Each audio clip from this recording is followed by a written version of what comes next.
Rana Bashart Ali Khan calls for immediate ceasefire and unconditional release of hostages amid escalating Gaza conflict. Rana Bashart Ali Khan, chairman, addressed an online Zoom conference today, expressing deep concern over the escalating violence in Gaza and the severe humanitarian crisis affecting both Israeli and Palestinian civilians. He emphasized the urgent need for an immediate ceasefire and the unconditional release of all hostages to prevent further loss of innocent lives. Mr. Khan highlighted the recent breakdown of the ceasefire, which has led to a resurgence of hostilities. Israeli military operations have intensified, resulting in significant casualties among Palestinian civilians. Reports indicate that Israeli forces have advanced towards strategic locations within Gaza, aiming to divide the region and disrupt the movement of people and goods. This escalation has exacerbated the already dire humanitarian situation, with hospitals overwhelmed and essential services disrupted. The humanitarian crisis in Gaza has reached alarming levels. Over 70 Palestinians have been killed in recent Israeli airstrikes, bringing the total number of casualties to over 400 since the resumption of hostilities.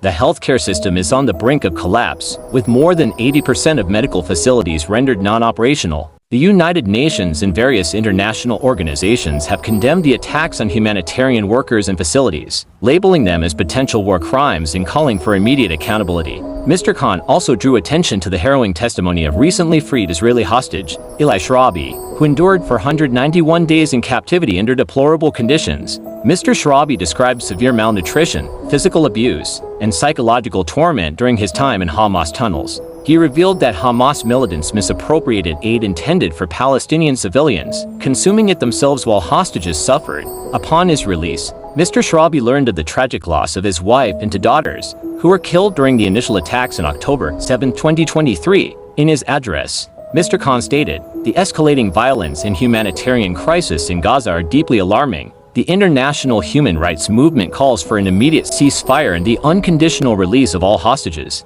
We urge all parties to prioritize the protection of civilians and adhere to international humanitarian law." The international human rights movement, under Mr. Khan's leadership, remains steadfast in its commitment to defending human rights and promoting peace. The organization continues to advocate for the protection of civilians, adherence to international humanitarian law, and the pursuit of a just and lasting peace in the Middle East. Mr. Khan concluded his address by urging the international community to intensify diplomatic efforts to resolve the conflict, ensure the protection of civilians,